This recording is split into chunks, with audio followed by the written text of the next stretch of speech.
Good morning guys. तो चलिए start करते हैं आज के यानी कि 18 दिसंबर के इंपॉर्टेंट करंट अफेयर्स को। तो आज का सबसे इंपॉर्टेंट प्रश्न ये रहा आपके सामने कि अभी हाल ही में प्रधानमंत्री नरेंद्र मोदी को किस देश के सर्वोच्च सम्मान जिसको कहते हैं द ग्रेट ऑनर निशान से सम्मानित किया गया? तो आंसर होगा इथियोपिया।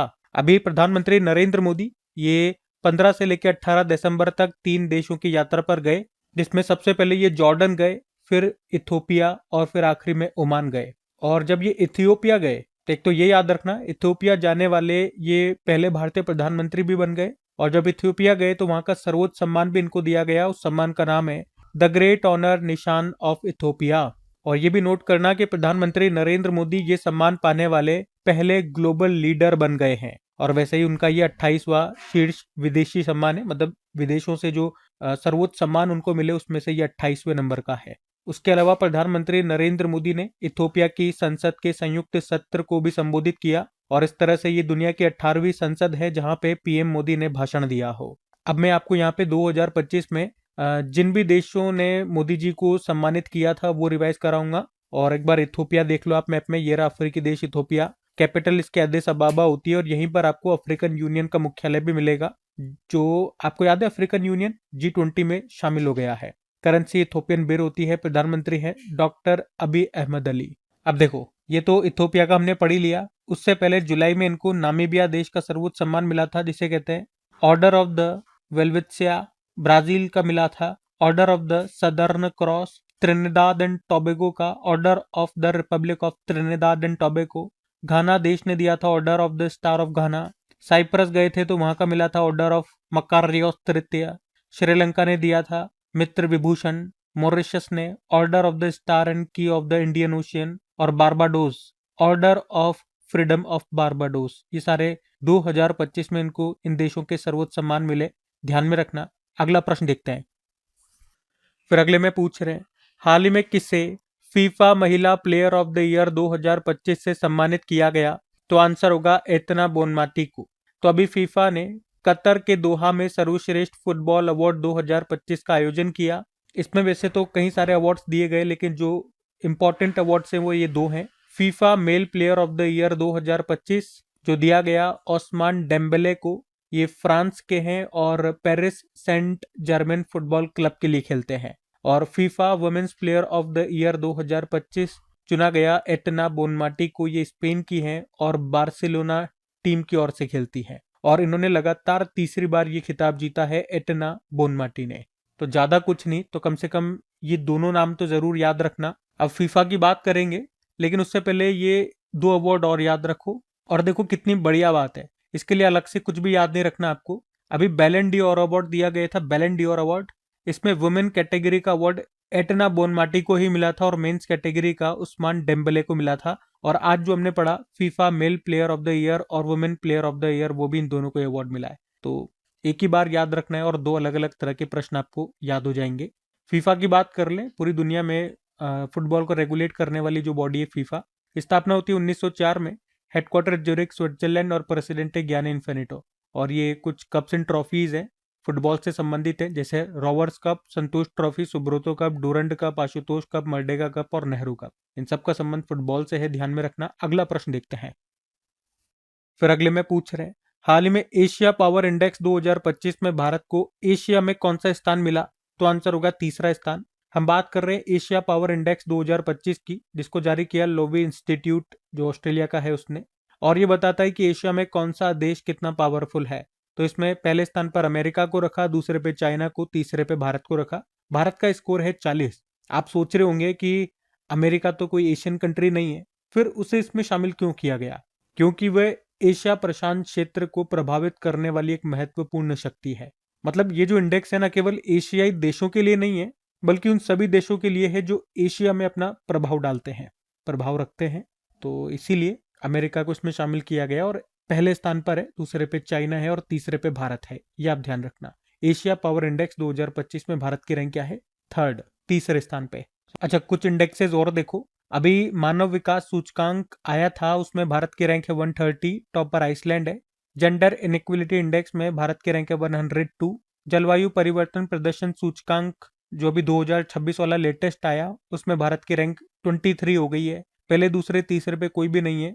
फिर चौथे स्थान पर डेनमार्क है। Global gender gap index Bharat की रैंक है 131, टॉप पर आइसलैंड है। ऊर्जा संक्रमण सूचकांक एनर्जी ट्रांजिशन इंडेक्स में भारत की रैंक है 71, टॉप पर स्वीडन है। ग्लोबल लिवेबिलिटी इंडेक्स इसमें टॉप पर डेनमार्क की कैपिटल कोपेनहेगन है। और अभी ग्लोबल पीस इंडेक्स आया था, उसमें भारत की रैंक है 115, टॉप पर आइसलैंड है। सस्टेनेबल डेवलपमेंट गोल इंडेक्स में भारत की रैंक है 99, टॉप पर फिनलैंड है। नीति आयोग के उत्तर पूर्वी क्षेत्र सतत विकास लक्ष्य सूचकांक 2023-24 में कौन सा जिला टॉप पर रहा? मिजोरम का हनहतियाल जिला। ग्लोबल एआईसीटी इंडेक्स आया था, टॉप पर सिंगापुर है और भारत में टॉप पे बेंगलुरु है जो पूरी लिस्ट में 26वें स्थान पर है। ठीक है, तो आज भी हमने 10 इंडेक्सेस रिवाइज कर लिए, ध्यान में रखना। अगला प्रश्न देखते हैं। फिर अगले में पूछ रहे हैं, हाल ही में भारत और किस देश के बीच एकता अभ्यास 2025 का आयोजन हुआ? तो आंसर होगा मालदीव।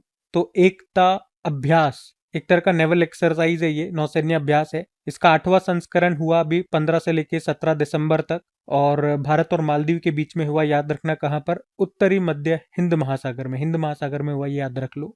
दोनों देशों के बीच में 2017 से ये एक्सरसाइज हो रहा है। वैसे मालदीव के साथ हम टोटल 3 तरह की एक्सरसाइज करते हैं, एकता अभ्यास, एक्यूवेरिन और एक दोस्ती अभ्यास भी करते हैं, जिसमें श्रीलंका भी शामिल होता है। भारत, मालदीव और श्रीलंका। तो मालदीव, ये रहा मैप में मालदीव। कैपिटल इसकी माले हो गई, करेंसी है मालदीवियन रुपया, प्रेसिडेंट है मोहम्मद मुइज़्ज़ेज़ू। और आपको याद है मालदीव ने अपना अभी ग्लोबल टूरिज्म एम्बेसडर बनाया था कटरीना कैफ को। अच्छा, यूं बताओ, लक्षद्वीप और मालदीव को कितना डिग्री चैनल अलग करता है? तो आंसर होगा 8 डिग्री चैनल। चलो, एक्सरसाइज ही वाला प्रश्न है ना, तो एक्सरसाइज में आपको कुछ रिवाइज कराऊं। अभी टाइगर ट्रैम्प एक्सरसाइज हुआ था भारत और अमेरिका के बीच में, विशाखापत्तनम और बंगाल की खाड़ी में। डस्टलिक अभ्यास भारत उज्बेकिस्तान के बीच में हुआ था पुणे में। डेजर्ट फ्लैग अभ्यास यूएई ने आयोजन किया था, यूएई में हुआ। बहुपक्षीय अभ्यास है, मल्टीलेटरल एक्सरसाइज है, बहुत सारे देशों ने हिस्सा लिया, भारत ने भी लिया। इसी तरह से तालिस्मान साबर अभ्यास हुआ था, ऑस्ट्रेलिया ने आयोजन किया था, ऑस्ट्रेलिया और पापुआ न्यू गिनी में। एक humanitarian assistant and disaster relief, मानवीय सहायता और आपदा राहत अभ्यास, जो एक तरह का नेवल एक्सरसाइज है, ये हुआ भारत मालदीव के बीच में, मालदीव में। खान क्वेस्ट सैन्य अभ्यास हुआ, इसका आयोजन मंगोलिया ने किया था, उलन बटोर मंगोलिया में। और मंगोलिया के साथ भारत ने अलग से एक एक्सरसाइज भी किया था, नोमैडिक एलिफेंट एक्सरसाइज, मंगोलिया की कैपिटल उलन बटोर में ही। टाइगर क्लो अभ्यास, ये पहली बार हुआ है, एक तरह का एयर एक्सरसाइज है, भारत और अमेरिका के बीच में हुआ, उत्तर भारत में। और शक्ति अभ्यास भारत और फ्रांस के बीच में हुआ, ये फ्रांस के ला कैलोरी में। जामाता अभ्यास भारत और जापान के कोस्ट गार्ड्स के बीच में हुआ, चेन्नई में। सिम्बेक्स अभ्यास भारत सिंगापुर के बीच में हुआ, सिंगापुर में। और जेपड एक्सरसाइज, ये भी मल्टीलेटरल एक्सरसाइज है और रशिया में हुआ था, ये रशिया और बेलारूस ने आयोजन किया। स्लाइनेक्स अभ्यास भारत और श्रीलंका के बीच में हुआ, कोलंबो में। मैत्री अभ्यास भारत थाईलैंड के बीच में हुआ, मेघालय के उमरोई में। ब्राइट स्टार अभ्यास, ये भी बहुपक्षीय अभ्यास है, मिस्र ने आयोजन किया था, मिस्र में ही। युद्ध अभ्यास भारत अमेरिका के बीच में हुआ, लास्का अमेरिका में। और इंदिरा अभ्यास, जिसका आर्मी वाला एडिशन था, भारत और रूस के बीच में होता है ना इंदिरा, तो आर्मी वाला संस्करण अभी राजस्थान बीकानेर में हुआ था। ठीक है, तो ये सब भी ध्यान में रखना। अगला प्रश्न देखते हैं। फिर अगले में पूछ रहे हैं, हाल ही में भारतीय नौसेना ने दूसरी MH-60R helicopter squadron INAS 335 osprey का कमीशन ये कहां पर किया? तो आंसर होगा गोवा में। तो अभी भारतीय नौसेना ने 17 दिसंबर 2025 को गोवा में स्थित INS हंसा में MH-60R हेलीकॉप्टरों के अपने दूसरे स्क्वाड्रन, जिसे INAS 335 ऑस्प्रे के नाम से भी जाना जाता है, उसे नौसेना में शामिल कर लिया। तो अब इन्हें हिंद महासागर क्षेत्र में तैनात किया जाएगा, जिससे भारत की समुद्र में उपस्थिति मजबूत होगी और संभावित खतरों को रोका जा सकेगा। साथ में मैं आपको बता दूं, पिछले साल केरल के कोच्चि में MH-60R हेलीकॉप्टरों के पहले स्क्वाड्रन को शामिल किया गया था। अच्छा, गोवा में ये INS हंसा क्या है? तो ये एक भारतीय नौसैनिक हवाई स्टेशन है, जहां पे अभी इनको कमीशन किया गया, ये आप ध्यान रखना। अच्छा, हेलीकॉप्टरों से संबंधित कुछ और प्रश्न आपके लिए लेकर के आया हूँ। भारत का पहला हेली हब गुरुग्राम में स्थापित होगा। उत्तराखंड में शुरू हुई थी भारत की पहली हेली आपातकालीन चिकित्सा सेवा, मतलब हेलीकॉप्टर वाली। और भारत के सबसे बड़े हेलीकॉप्टर मैन्युफैक्चरिंग हब का उद्घाटन किया था मोदी जी ने कर्नाटक में। और ये है किसका? हिंदुस्तान एरोनॉटिकल लिमिटेड का। भारतीय नौसेना ने पहली महिला हेलीकॉप्टर पायलट बनी थी, अनामिका बी राजीव। और टाटा कंपनी और फ्रांस की जो एयरबस कंपनी है, ये कर्नाटक के कोलार जिले के वेमगल में भारत का पहला made in India H-125 helicopter assembly plant स्थापित करेंगी। ठीक है, तो ये सारी बातें ध्यान में रखना। अगला प्रश्न देखते हैं। फिर अगले में पूछ रहे हैं, हाल ही में इंटरपोल ने किस ऑपरेशन के तहत लगभग 30,000 तस्करी किए गए जानवरों को बचाया? तो आंसर होगा ऑपरेशन थंडर। तो इंटरपोल ने ऑपरेशन थंडर के तहत लगभग 30,000 तस्करी किए गए जानवरों को बचाया। ये दुनिया भर के 134 देशों में वन्यजीव तस्करी के खिलाफ एक बड़ा अभियान था। तो इसमें लुप्त प्राय प्रजातियों को बचाया गया और अवैध वन्यजीव व्यापार नेटवर्क का भंडाफोड़ किया गया। और हाँ, एक और पॉइंट आप नोट कर सकते हैं कि इस ऑपरेशन थंडर को इंटरपोल ने किसके सहयोग से चलाया? तो वर्ल्ड कस्टम्स ऑर्गेनाइजेशन। और हाँ, ये पॉइंट आप और नोट करना। तो अभी इंटरपोल में आपको बताऊंगा, इंटरपोल के बारे में बात करेंगे। वर्ल्ड कस्टम्स ऑर्गेनाइजेशन की बात करें तो इसकी स्थापना होती है 1953 में और हेडक्वार्टर मिलेगा आपको ब्रुसेल, बेल्जियम में। अच्छा, इंटरपोल की हम लोग बात करें उससे पहले एक बार आप ऑप्शंस को देखिए। ऑप्शंस सारे आपको जाने पहचाने लग रहे हैं, इसी साल के हैं ये। जैसे कि ऑपरेशन सागर बंधु, ये हमने श्रीलंका में चलाया था, एक तरह का बचाव अभियान था जब श्रीलंका में अभी दितवाह नाम का साइक्लोन आया था, तबाही मचाई थी, उस समय का ये। और बंधु से याद आएगा एक सिंधु भी है, ऑपरेशन सिंधु। इसी साल ईरान और इसराइल के बीच में युद्ध का जो बातें चल रही थी युद्ध के समय, तो वहां से हमने भारतीयों को निकालने के लिए ऑपरेशन सिंधु चलाया था। ऑपरेशन ब्रह्मा भी चलाया था इसी साल, म्यांमार में भूकंप आया था उसके बाद हमने एक बचाव अभियान चलाया था। ऑपरेशन सिंदूर तो आप सभी जानते हो, पाक ऑक्यूपाइड कश्मीर पीओके के भीतर स्थित आतंकवादियों के ठिकानों को हमने नष्ट किया था इस ऑपरेशन के तहत। बाकी इंटरपोल की बात करते हैं एक बार। इंटरपोल मतलब इंटरनेशनल क्रिमिनल पुलिस ऑर्गेनाइजेशन। स्थापना होती है 7 सितंबर 1923। इसीलिए 7 सितंबर को अंतर्राष्ट्रीय पुलिस सहयोग दिवस, international day of police cooperation के रूप में मनाते हैं। हेडक्वार्टर लियोन, फ्रांस और president Ahmed Naser Al Raisi. और इसका मोटो क्या है? Connecting police for a safer world. Member countries है 196 नंबर का मेंबर है पलाऊ। और अभी इसकी 2024 में जो 92 नंबर की बैठक हुई थी ग्लासगो यूके में हुई थी, उसके बाद इंटरपोल की गवर्नेंस समिति की अध्यक्षता संभाली है यूएई ने। और एनफोर्समेंट डायरेक्टरेट यानी कि ईडी ने पहली बार इंटरपोल के जरिए कौन सा नोटिस जारी करवाया था? Purple notice.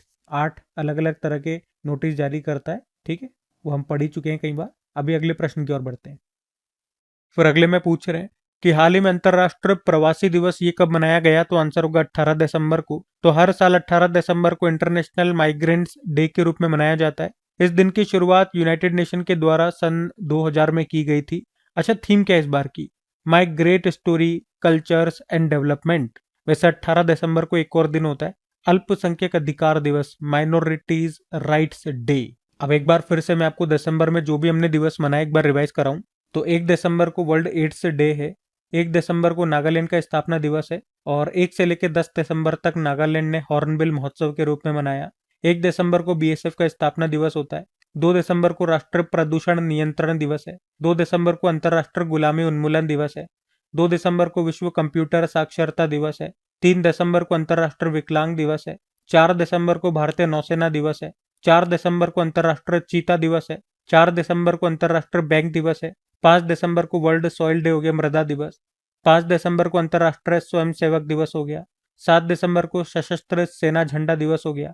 7 दिसंबर को अंतर्राष्ट्रीय नागरिक विमानन दिवस हो गया। 9 दिसंबर को अंतर्राष्ट्रीय भ्रष्टाचार विरोधी दिवस हो गया। 10 दिसंबर को विश्व मानवाधिकार दिवस हो गया। 11 दिसंबर को विश्व पर्वत दिवस हो गया। 12 दिसंबर को यूनिवर्सल हेल्थ कवरेज डे। 14 दिसंबर को राष्ट्रीय ऊर्जा संरक्षण दिवस हो गया, नेशनल एनर्जी कंजर्वेशन डे। और 16 दिसंबर को विजय दिवस के रूप में हमने मनाया। तो ये दिसंबर के अभी तक के इंपॉर्टेंट डेज है, ध्यान में रखना। अगला प्रश्न देखते हैं। फिर अगले में पूछ रहे हैं, अभी हाल ही में हस्तशिल्प कारीगरों को सशक्त बनाने के लिए चौपाल कार्यक्रम किसने शुरू किया? तो आंसर होगा कपड़ा मंत्रालय ने। और आप जानते हो भारत के कपड़ा मंत्री कौन है?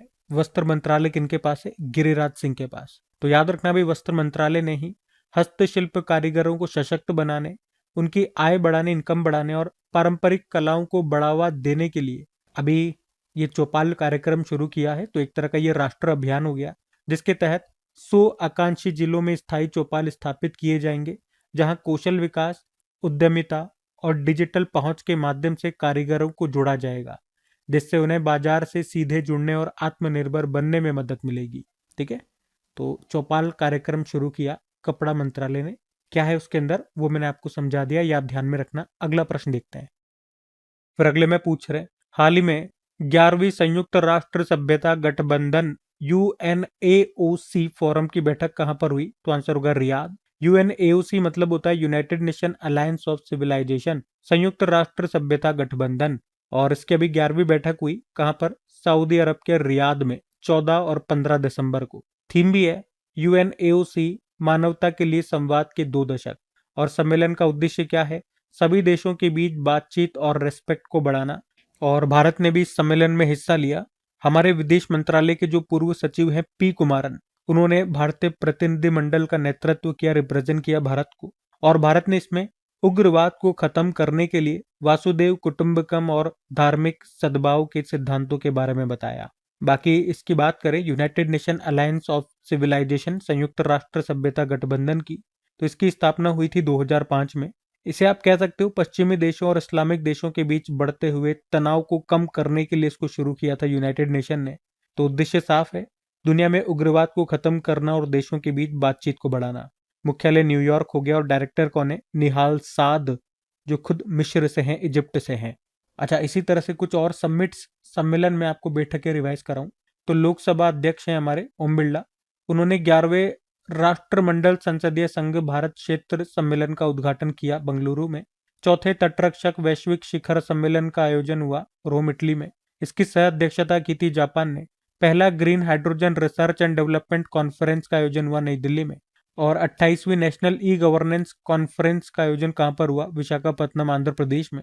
विश्व सरकार शिखर सम्मेलन का आयोजन दुबई में हुआ। 8वां हिंद महासागर सम्मेलन मस्कट, ओमान में। मोबाइल वर्ल्ड कांग्रेस का आयोजन बार्सिलोना, स्पेन। 24वां विश्व सतत विकास शिखर सम्मेलन नई दिल्ली में। 10वां रायसीना डायलॉग 2025 नई दिल्ली में। 6ठा बिम्स्टेक शिखर सम्मेलन बैंकॉक, थाईलैंड और अगली बार बांग्लादेश में। और 9वां वैश्विक प्रौद्योगिकी शिखर सम्मेलन नई दिल्ली। 3रा बिम्स्टेक कृषि मंत्री स्तरीय बैठक, ये हुआ काठमांडू, नेपाल।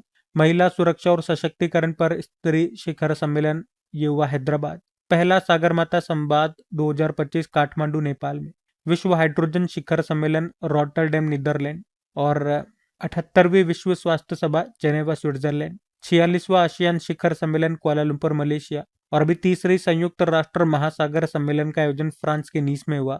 इसकी मेजबानी संयुक्त रूप से फ्रांस और कोस्टा रिका ने की थी। ठीक है, तो ये सब बातें ध्यान में रखना। अगला प्रश्न देखते हैं। फिर अगले में पूछ रहे हैं, हाल ही में आईएसओ प्रमाणन प्राप्त करने वाला भारत का पहला राज्य शिक्षा बोर्ड ये कौन सा बन गया? तो आंसर होगा बिहार विद्यालय परीक्षा समिति। तो बिहार स्कूल एग्जामिनेशन बोर्ड ये भारत का पहला स्टेट एजुकेशन बोर्ड बन गया है जिसे आईएसओ सर्टिफिकेट मिला है। इसे ये आईएसओ सर्टिफिकेट क्लास 10वीं और क्लास 12वीं के रिजल्ट्स को बेहतर और प्रभावी ढंग से अनाउंस करने के लिए दिया गया। आईएसओ सर्टिफिकेट मतलब ये एक तरह का सर्टिफिकेट ही होता है और इसे किसी कंपनी के प्रोडक्ट्स, सर्विसेज या सिस्टम को उसकी क्वालिटी, सेफ्टी या एफिशिएंसी के लिए बेस्ट स्टैंडर्ड्स फॉलो करने के लिए दिया जाता है। आईएसओ मतलब हो गया इंटरनेशनल ऑर्गेनाइजेशन फॉर स्टैंडर्डाइजेशन, यही इसको देता है सर्टिफिकेट को। तो ये एक तरह का इंटरनेशनल ऑर्गेनाइजेशन है और इसका काम क्या है? दुनिया में अलग अलग फील्ड्स के इंटरनेशनल स्टैंडर्ड्स बनाना। मुख्यालय जेनेवा, स्विट्जरलैंड है और प्रेसिडेंट है सुंग हुआनचो, साउथ कोरिया से है ये। बाकी ये थी आज की हमारी करंट अफेयर्स की क्लास। कमेंट करके जरूर बताना सेशन आपको कैसा लगा। अच्छा लगा तो अपने दोस्तों के साथ में स्टडी ग्रुप में शेयर जरूर करना। वीडियो को लाइक नहीं किया तो लाइक कर देना। बाकी अभी चलो हम कल के करंट अफेयर्स का क्विक रिवीजन कर लेते हैं और सेशन एंड करते हैं। तो कल पहला प्रश्न पूछा था कि कौन सा देश अपने संपूर्ण राष्ट्रीय व्यंजन के लिए यूनेस्को की मान्यता पाने वाला विश्व का पहला देश बन गया? तो आंसर होगा इटली। मुख्य सूचना आयुक्त बन गए हैं राजकुमार गोयल। भारत ने अपना पहला 1.0 गीगाहर्ट्ज 64 बिट डुअल कोर स्वदेशी माइक्रो प्रोसेसर लॉन्च किया। उसका नाम क्या है? ध्रुव 64। भारत का पहला वन्यजीव सुरक्षित राजमार्ग किस राष्ट्रीय राजमार्ग पर शुरू किया गया? NH45 मध्य प्रदेश में। और किस राज्य सरकार ने मेरी योजना पोर्टल लॉन्च किया? उत्तराखंड। भारत ने स्टैनफोर्ड के ग्लोबल एआई वाइब्रेंसी इंडेक्स 2024 में कौन सा स्थान हासिल किया? तीसरा। चिली देश के नए राष्ट्रपति बन गए जोस एंटोनियो कास्ट। आईसीसी ने किसे नवंबर माह के लिए आईसीसी महिला प्लेयर ऑफ द मंथ चुना? शेफाली वर्मा। किसे कोल इंडिया का सीएमडी बनाया गया? बी साईराम। और आर्टन कैपिटल द्वारा जारी पासपोर्ट इंडेक्स 2025 में भारत की रैंक क्या है? 67। बाकी चलो कल का भी होमवर्क प्रश्न देखते हैं और सेशन एंड करते हैं। तो कल पूछा था 2025-26 के लिए प्राक्कलन समिति का अध्यक्ष किसे बनाया गया, तो आंसर होगा संजय जायसवाल को। आप सभी ने प्रश्न का बिल्कुल सही उत्तर दिया। अब ये आज का आपका होमवर्क प्रश्न।